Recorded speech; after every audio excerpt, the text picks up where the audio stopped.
సమర్థవంతమైన నాయకత్వం, ప్రజల పక్షాన పోరాడే ప్రభుత్వం కేసీఆర్ ప్రభుత్వం అని ప్రభుత్వ విప్ ఎమ్మెల్యే బాల్క సుమన్ తెలిపారు. కేంద్రంలోని బీజేపీ ప్రభుత్వం ఎన్నో రాష్ట్ర ప్రభుత్వాలను పడగొట్టిందని, అలాంటి బీజేపీని ఎదుర్కొన్న సత్తా కేవలం కేసీఆర్కే ఉందని అందరూ కొనియాడుతున్నారని చెప్పారు. అసెంబ్లీలో ఎమ్మెల్యేల కొనుగోలు ఘటనపై ప్రస్తావించిన ఆయన వీడియో, ఆడియో వంటి కీలక ఆధారాలతో బీజేపీ బండారం బయటపెట్టామన్నారు. బీజేపీ కుట్రలు పలు రాష్ట్రాల్లో ఫలించాయని, కానీ ఆ కుట్రలను తిప్పికొట్టింది కేసీఆర్ ప్రభుత్వమేనని అన్నారు.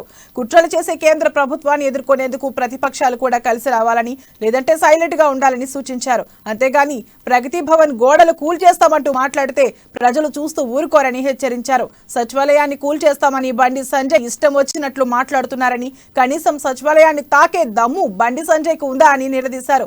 దేశంలో పలు కట్టడాలు డోమ్ తో నిర్మించారని, వాటిని కూడా బండి సంజయ్ పేల్చేస్తారా అని ప్రశ్నించారు. అడుగుతా ఉన్న భారతీయ జనతా పార్టీ అధ్యక్షుడిని, ఎట్లా వేలుస్తావు? వస్తావా? ముడతావా? అంబేద్కర్ సచివాలయం అది ఇవాళ తెలంగాణ ఆత్మ గౌరవానికి అది నిలువెత్తు సౌధం, దాన్ని ముట్టే దమ్ముందా మిస్టర్ అని చెప్పి వాళ్ళు నేను అడుగుతా ఉన్నా. బాధ్యతాయుతమైనటువంటి పదవులు ఉన్నటువంటి వ్యక్తి పేల్చేస్తాను మాట్లాడతారు అధ్యక్ష.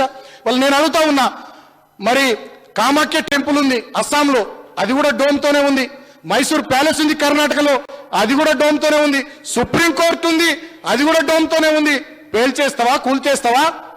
ఇంకొక ఆయన అంటాడు అధ్యక్ష, ఇంకో పార్టీ అధ్యక్షుడు, ఆయన ప్రగతి భవన్ వేల్చేయమంటాడు. అంటే ఇటువంటి పిచ్చోళ్ల చేతులు వల్ల ఆ రెండు పార్టీలు ఉండి తెలంగాణ సమాజంలో విద్వేషాన్ని నింపుతూ, విషాన్ని నింపుతూ తెలంగాణ సమాజంలో ప్రజల మనసుల్లో విష బీజాలు నాటే ప్రయత్నం చేస్తూ ఉన్నారు. మేము మాత్రం ఇవాళ విషం జిమ్మకుండా తెలంగాణ ప్రజల సంక్షేమమే లక్ష్యంగా పనిచేసుకుంటూ ఇవాళ నేను అడుగుతా ఉన్నా భారతీయ జనతా పార్టీ అధ్యక్షుడిని, ఎట్లా వేలుస్తావు? వస్తావా? ముడతావా? అంబేద్కర్ సచివాలయం అది ఇవాళ తెలంగాణ ఆత్మ గౌరవానికి అది నిలువెత్తు సౌధం, దాన్ని ముట్టే దమ్ముందా మిస్టర్ అని చెప్పి వాళ్ళు నేను అడుగుతా ఉన్నా. బాధ్యతాయుతమైనటువంటి పదవులు ఉన్నటువంటి వ్యక్తి